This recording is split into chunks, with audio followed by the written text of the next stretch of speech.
Nova série para o cético do senso comum, feita a pedido dos apoiadores do Patreon, que estão cansados de explicar por que certas teorias da conspiração são obviamente erradas. Chamamos de série do chapéu de papel alumínio porque as teorias da conspiração que abordaremos só são defendidas pelos mais absurdos, paranoicos e cientificamente analfabetos, sendo uma chance divertida de zoar com eles. Isso não impede que abordemos o assunto com fatos e tentemos convencer alguns deles. O episódio de hoje é Desmascarando a Terra Plana.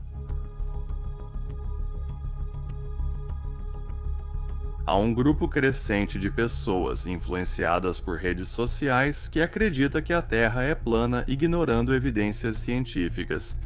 Esses crentes se autodenominam terraplanistas, mas como isso certamente é um oxímoro, vamos encurtar a descrição deles para algo mais adequado. Vamos simplesmente chamá-los de cabeças chatas. A crença central dos cabeças chatas é que o mundo em que vivemos não é uma esfera, mas sim tem o formato mais parecido com um prato de torta, com toda a superfície da Terra distribuída de forma que o nível do mar se estenderia como um plano nivelado a partir de todas as costas, terminando em uma borda definida do mundo. Segundo os crentes, esse limite é uma parede de gelo intransponível, que acreditam estar representada nos mapas como a Antártida.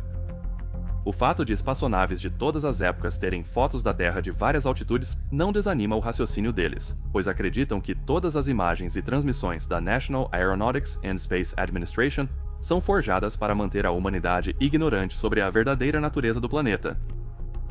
Terraplanistas, nos deem 20 minutos e faremos o que seus professores do Fundamental não conseguiram: ensinar formas, luz, bom senso e a navalha de Occam. Vamos começar com a diferença básica no formato da Terra, baseada em fotografias do espaço, em comparação com os modelos que os terraplanistas usam. A National Aeronautics and Space Administration se orgulha muito da foto Earthrise, tirada pelos astronautas da Apollo 8, considerada uma das imagens mais icônicas do século. Ela mostra a Terra parcialmente iluminada, surgindo sobre o horizonte lunar empoeirado. A parte iluminada do globo naquele momento lembrava a fase lunar gibosa. A linha entre noite e dia é curva na superfície do globo, indo do polo norte ao sul. Essa iluminação pode ser replicada com qualquer esfera iluminada de um ângulo por qualquer fonte, e há um experimento simples no site da National Aeronautics and Space Administration que ensina esse conceito para alunos do primeiro ano. Compare essa simplicidade ao modelo proposto da Terra plana. Sinceramente, primeiro você precisa escolher um modelo que pretende usar. É a Terra em forma de frisbee ou o hemisfério com o topo plano e não tem uma cúpula de vidro gigante cobrindo tudo como um terrário. Para os nossos propósitos nesta apresentação, porque só um completo imbecil acreditaria que estamos cobertos por uma cúpula de vidro gigante, como no show de Truman, vamos descartar esses conceitos e focar apenas no paradigma do prato de torta ou do hemisfério. Para os nossos propósitos agora, isso realmente não importa. Ao ver a animação mostrando como terraplanistas acham que o Sol se move em seu mapa bidimensional, nota-se que eles creem que a energia solar é direcional e atinge apenas uma parte do mapa por vez. O Sol, provavelmente mais perto da Terra do que pensamos, gira circularmente ao redor do Polo Norte e ilumina só parte da superfície por vez. Curiosamente, a Lua nesse modelo, tirado do próprio site deles, parece se mover em oposição ao Sol em um padrão diário, embora todos saibam que o ciclo lunar na verdade dura pouco menos de um mês. Esse modelo nunca permitiria que os astronautas da Apollo 8 tirassem aquela foto, por isso os terraplanistas afirmam que ela é uma farsa. Observando o globo, vemos o Polo Norte e o Polo Sul. Esses são os pontos onde a superfície cruza o eixo de rotação da Terra, que existe pois a Terra gira ao redor dele, e seu ângulo define as estações do ano. Se a Terra fosse totalmente ereta em seu eixo, não haveria variações sazonais de luz do dia. Se você estivesse de pé no Polo Norte, não importa para onde olhasse, estaria olhando para o Sul. No Polo Sul, qualquer direção aponta para o Polo Norte. Na Terra plana, isso vale para o Polo Norte, que está no centro do mapa. Essas pessoas acreditam que a Antártida é um grande anel de gelo ao redor do mapa, mantendo os oceanos no lugar. Assim, todo o anel externo seria tecnicamente o Polo Sul. Não existe uma posição única em que você possa ficar nesse anel e apontar em qualquer direção e ainda assim estar apontando para o polo oposto. No anel externo, só há uma direção possível para alcançar o resultado desejado. Lembre-se, no anel externo da Terra plana, você não ficaria perpendicular à superfície. Na verdade, você ficaria quase paralelo ao chão, tentando não rolar para o centro. Por quê? Por causa da gravidade. O centro de gravidade desse disco estaria sob o polo norte no centro do mapa.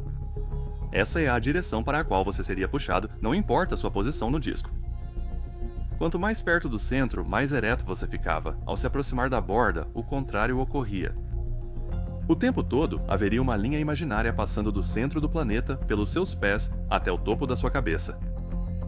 Isso já acontece onde você estiver. Você é puxado para o centro da Terra pelas solas dos sapatos ou pelo seu traseiro, se estiver sentado. Você não está paralelo ao chão, você está de pé ou sentado perpendicular ao chão.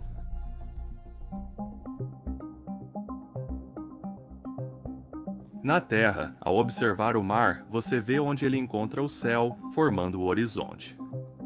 A maioria pensa que o horizonte está mais distante do que é. Para uma pessoa em pé na praia, observando um navio desaparecer além desse horizonte, ela verá esse navio começar a sumir de vista quando estiver a 3 milhas ou 4,5 quilômetros de distância.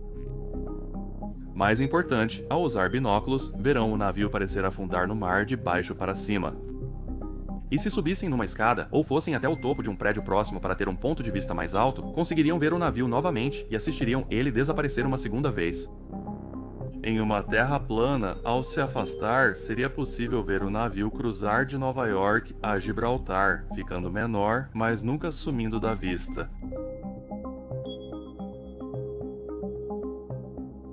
Uma das maneiras mais fáceis de refutar essa besteira é comparar as distâncias reais e os tempos de viagem conhecidos com as distâncias propostas entre pontos nos respectivos mapas. Mapas da Terra plana geralmente não têm escala para medir distâncias, o que compromete sua utilidade, já que não podemos aplicar distâncias conhecidas nesses mapas. Vamos usar a distância de Los Angeles a Nova York, cerca de 4.000 quilômetros pela América do Norte. Vamos usar essa métrica nos cálculos de distância e comparar com a distância realmente medida.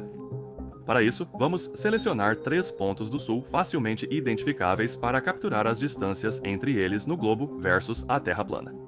As cidades de Sydney, Austrália, Ushuaia, Chile e Cidade do Cabo, África do Sul, ficam nos pontos mais ao sul dos 3 continentes que se estendem para o hemisfério sul. Esses pontos são os marcadores mais externos de 3 continentes formando um triângulo.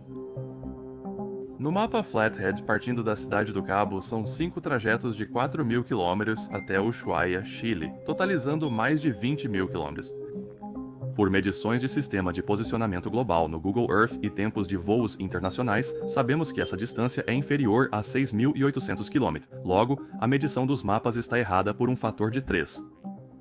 Esse voo seguiria sobre o oceano até a costa nordeste da América do Sul, voando paralelo a partir de Recife, Brasil, passando por Uruguai, Argentina, Ilhas Malvinas e chegando a Ushuaia pelo nordeste. Saindo de Ushuaia para Sydney, seriam necessárias 7 unidades de 4.000 km, somando mais de 28.000 km, mas a distância real é só 9.500 km, ou seja, o mapa erra por um fator de 3. Essa rota direta seguiria pela costa oeste da América do Sul, cruzaria a América Central, sobrevoaria o Mar de Bering, no Alasca, e se aproximaria de Sydney pelo nordeste. Voando de Sydney à Cidade do Cabo, passando pela Antártida, seriam necessárias quase 6 dessas unidades de medição para cobrir cerca de 23.000 quilômetros, mas a viagem real tem apenas 11.000 quilômetros, mostrando um erro de fator 2. Essa viagem em linha reta aparentemente levaria o viajante de volta sobre a Austrália continental, depois sobre as Filipinas, norte da Índia, Golfo Pérsico, Arábia Saudita e, em seguida, sobre países africanos continentais, incluindo Somália, Quênia, Tanzânia e Moçambique, novamente se aproximando do destino pelo nordeste. 90% desse percurso em linha reta seria sobre terra seca. No Google Earth, a viagem pareceria assim, em vez de mais corretamente assim, onde o voo na realidade passa mais de 90% do tempo sobre o oceano aberto. Seria seguro afirmar que ninguém que fez esse voo direto jamais conseguiu, em nenhum momento durante a viagem, olhar pela janela e tirar uma foto aérea do Himalaia. Na animação, terraplanistas mostram a Terra plana sendo iluminada e aquecida por um sol próximo, como um holofote, não uma fonte omnidirecional. Para aqueles que acreditam que o paradigma do holofote é possível, pedimos que tentem este experimento. Coloque uma lâmpada exposta no centro de um cômodo vazio e tente se esconder na sombra que ela faz. Sombras surgem ao colocar algo no cômodo. Para iluminar uma parte muito específica do cômodo, a lâmpada precisa estar embutida em uma câmara que não permita que a luz seja vista de lado de forma alguma. A estrutura necessária para focar uma fonte de luz capaz de produzir 1 kW de energia por metro quadrado na superfície da Terra seria gigantesca, já que a quantidade de energia que atinge a Terra a qualquer momento está na casa dos 173 mil trilhões de watts, continuamente. O modelo Flathead parece considerar alguns parâmetros necessários para um ciclo de 24 horas de noite e dia. A fonte de luz gira ao redor do plano a cada 24 horas e mantém o Polo Norte iluminado na maior parte do tempo, como ocorre no verão do hemisfério norte. O problema é que ele não leva em consideração nenhuma outra estação do ano. Sabemos que quando é inverno no hemisfério norte, o Polo Sul está no verão, recebendo luz solar constante. Mesmo nesse modelo, com a Antártica na borda do mapa, não importa como mova a fonte de luz, não dá para manter todo o anel externo iluminado. Um aspecto do argumento dos terraplanistas que raramente é abordado em relação ao modelo da Terra plana é o quão espesso essas pessoas acreditam que o modelo delas seja. Tudo bem a Terra ser plana, mas qualquer objeto físico também requer profundidade. Mesmo na página obtusa da Sociedade da Terra Plana, tfs.org, não há menção à espessura da Terra, muito provavelmente porque eles teriam que admitir duas coisas. Quanto mais espesso o modelo, mais ele se parecerá com um globo. Além disso, teriam que admitir que há outro lado no disco que propuseram. Se todo o nosso planeta conhecido está em cima, o que há embaixo? Aqui está o que sabemos. Já tentamos cavar até o núcleo da Terra muitas vezes. O furo mais profundo até hoje é o Poço Superprofundo de Kola, na Rússia. Em 1965, um geólogo russo iniciou um projeto que, por 30 anos, perfurou um buraco de 9 polegadas até a maior profundidade possível. O projeto atingiu seu limite em 1989 com 40.230 pés, 12.262 metros, ficando abaixo da meta inicial de 15.000 metros. Quanto mais perfuravam, mais quentes ficavam as rochas. Medições profundas mostraram que a temperatura a 12 km passava de 180 graus Celsius, ou cerca de 356 graus Fahrenheit. Nessa temperatura, o poço não mantinha sua integridade, pois o material perfurado agia como plástico aquecido e preenchia as cavidades abertas pela broca. Por 3 anos, a equipe tentou aprofundar o poço, sem sucesso. O projeto foi encerrado em 1992. O poço foi selado em 1995. Apesar do esforço ter sido intenso, foi só um pouco mais profundo que o Challenger D, a fossa mais profunda do Oceano Pacífico, no sul da Fossa das Marianas. Tem 11 km de profundidade, ou cerca de 36.200 pés. Como as temperaturas continuaram a subir durante todo o experimento COLA, quanto mais fundo eles iam, pode-se concluir com segurança que o buraco não ultrapassou o ponto médio da espessura da placa, caso contrário, as temperaturas teriam voltado a esfriar. A questão é, até onde chegou do centro? Para ajudar com essa resposta, vamos recorrer a uma das maiores forças naturais do planeta, os vulcões. Os vulcões são aberturas na crosta terrestre que liberam a pressão acumulada sob a crosta, trazendo rocha derretida chamada magma para a superfície. Quando o magma chega à superfície, é chamado de lava e, ao esfriar, forma rochas ígneas. As maiores temperaturas de lava já registradas vêm do vulcão Kilauea, no Havaí, com 1.500 graus Celsius, enquanto a perfuração de Kola, a 12 km de profundidade, atingiu 180 graus Celsius. Se a variação de temperatura com a profundidade for linear, a cada quilômetro a temperatura sobe 15 graus. Isso indica que o magma vem de cerca de 100 km de profundidade. Essa descoberta se confirma nos gráficos, que mostram que a 100 km de profundidade, a temperatura chega a cerca de 1.500 graus. Esse modelo considera a Terra um globo esférico, reforçando a credibilidade da nossa realidade. Quando essa temperatura é ultrapassada, a viscosidade dos materiais geológicos muda e a variação de temperatura por quilômetro passa a ser de 30 graus Celsius, até chegar a cerca de 6.700 graus Celsius no núcleo da Terra. Esse calor intenso resulta de 3 fatores: o calor da formação da Terra que persiste, o atrito dos materiais do manto se acomodando e a decomposição de elementos radioativos. Se a Terra fosse uma placa fina, o calor da sua formação já teria se dissipado e não haveria material profundo suficiente para causar as altas temperaturas das erupções vulcânicas apenas pelo atrito. Isso nos deixa com a radioatividade, que fritaria tudo na superfície se essa quantidade de radiação viesse de dentro de um disco muito fino. Qualquer terraplanista que esteja assistindo, se por acaso você tiver uma explicação melhor para vulcões que o seu site ainda não divulgou, aqui está sua chance de compartilhar. Sabemos que todos os outros corpos planetários do Sistema Solar, incluindo a Lua, são esféricos. Sabemos disso por observação direta. Com telescópio, binóculos ou câmera, qualquer pessoa pode ver a superfície da Lua em suas fases e notar que ela é esférica. O mesmo serve para Marte, Vênus e Júpiter. Observamos a rotação do planeta, seu trajeto, órbitas e alinhamentos previsíveis. Sabemos a distância até a Lua porque deixamos experimentos lá que permitem medi-la com lasers, confirmando nosso pouso ao instalar esses equipamentos. Sabemos que o Sol está mais longe da Terra que a Lua devido aos eclipses solares, pois a Lua pode cobrir totalmente o Sol, indicando que o Sol aparenta ter o mesmo tamanho que a Lua vista da Terra. Quanto mais longe da Lua, maior o Sol deve ser para causar esse fenômeno. Sabemos, pelos eclipses lunares, que o Sol fica atrás da Terra e projeta nossa sombra na Lua. Eles se parecem com isso. Não como isso. Sabemos a distância da Lua à Terra e temos uma foto em escala dela feita pela espaçonave Odisseia de Marte de 2001. Ela mostra como a Lua está distante da Terra e como ambas são pequenas, o que desafia os terraplanistas. Um diagrama simples já mostra o tamanho que um dispositivo precisaria ter para bloquear essa linha de visão.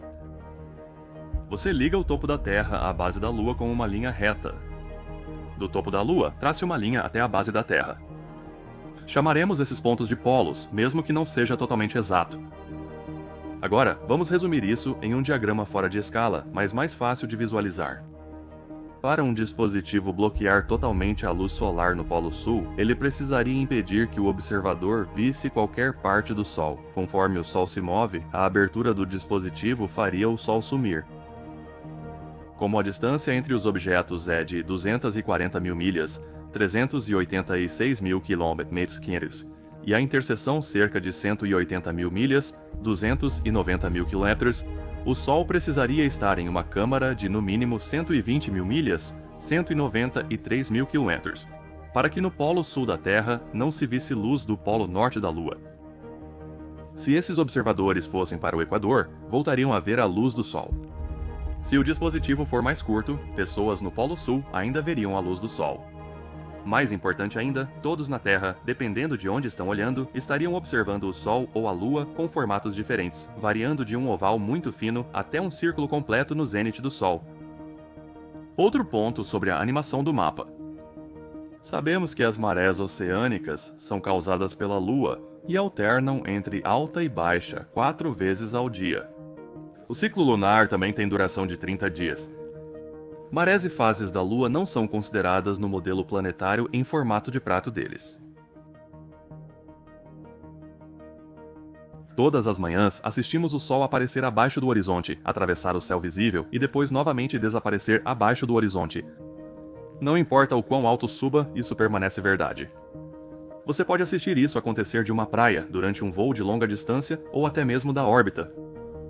Se você quiser ver uma transmissão ao vivo do nascer do Sol, como acontece na Estação Espacial Internacional a cada 90 minutos, pode sintonizar o canal National Aeronautics and Space Administration Live quando quiser. Claro, se você assistir a esse canal em qualquer momento da sua vida, já sabe que os terraplanistas estão completamente fora da realidade. Devemos considerar que muitos que divulgam a Terra plana querem se aproveitar de quem não tem conhecimento. A Sociedade da Terra Plana, por exemplo, vende produtos pelo site deles e pela Amazon baseados nessa ideia. As máscaras de Covid deles agora custam $21. A Sociedade Internacional da Terra Plana, com membros globais, cobra até $399 por um passe Very Important Person para suas conferências anuais. Pelo menos eles estão usando o dinheiro deles com sabedoria.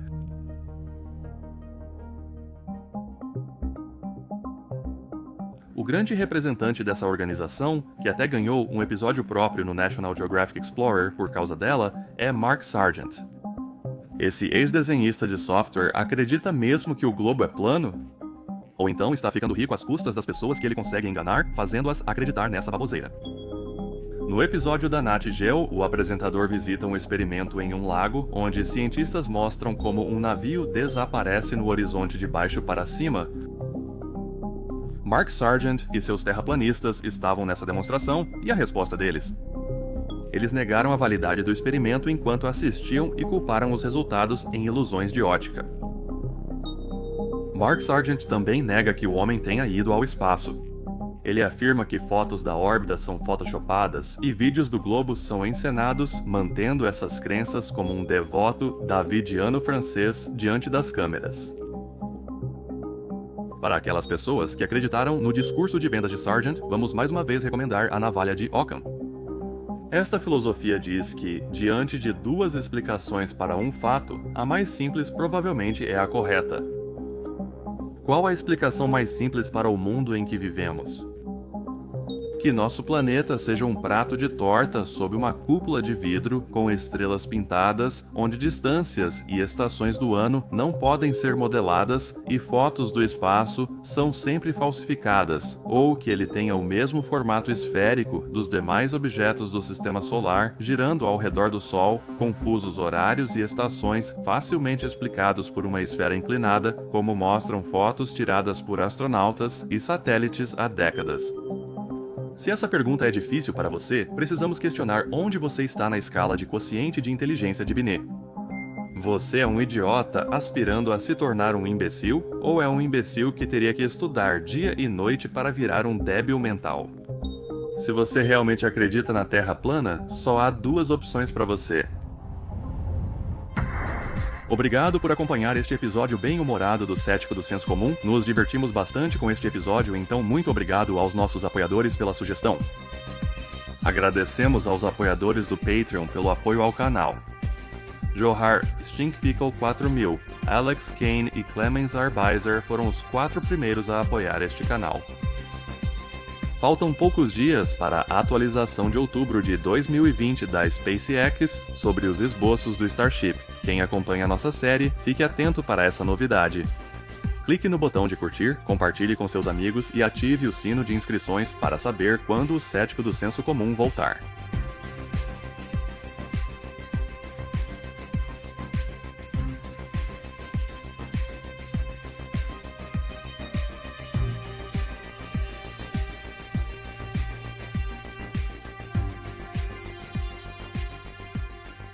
Obrigado.